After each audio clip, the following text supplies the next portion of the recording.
For those of you that have been following me for a while, you probably know that I want to have two sources of water for the horses. The main source is, of course, the automatic waterer. But there's a problem with that. If there's a power outage, there's no water for the horses. And there is no predicting when there's going to be one. We had a power outage, I'm not sure if it was last month or the month before, because of a bad car accident. I'm assuming it took out a pole.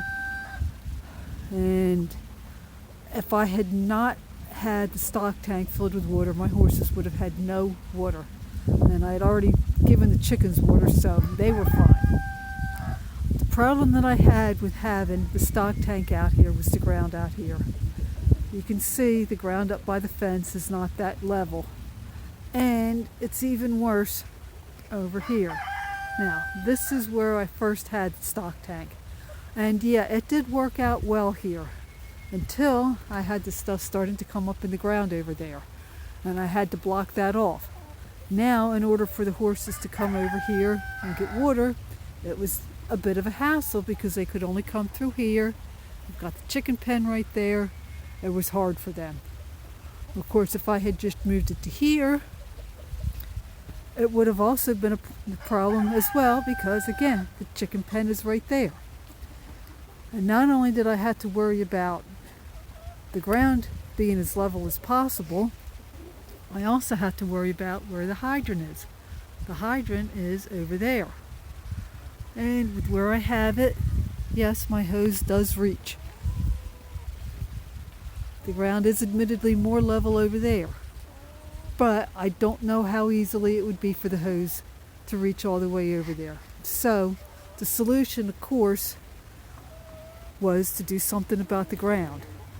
Now, I leveled the ground the best that I could, and I had pavers down. The problem was the stock tank just barely fit on the pavers. And I had it as close to the fence back here as I could get it. And then my worry was the electric. I was afraid that if they were really crowding around it, they might hit the electric, get a shock, then they're not going to want to get a drink. So the solution was I still had more leftover pavers to make the pad bigger. So that's what I did.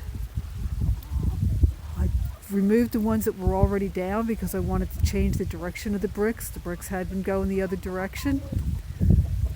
And by doing it that way, I didn't have to use as many. Used a square shovel and just eyeballing it. I admittedly did not check it out with a level or anything. Made it so that the base is now much more level. Shouldn't have any problems with it sinking into the ground any because the ground is hard packed under it. And I have a base that's now big enough to hold the waterer, stock tank, whatever. It's far enough away from the electric that I don't have to worry about it. They've never had a problem with the electric over the automatic waterer because they don't normally fight over that. It's only over the stock tank that I've ever seen them get upset. And it's far enough away from the chickens that it's not a problem.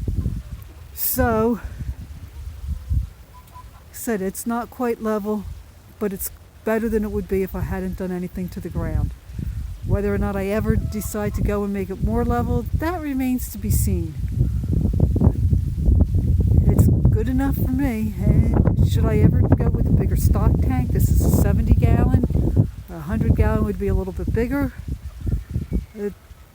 Base would probably be okay for that as well. Admittedly, it might be a couple inches short, but if I just had it overhanging a little bit on each end, it's definitely wide enough. It wouldn't be a problem. So, I hope you enjoyed the video, and I will talk at you later.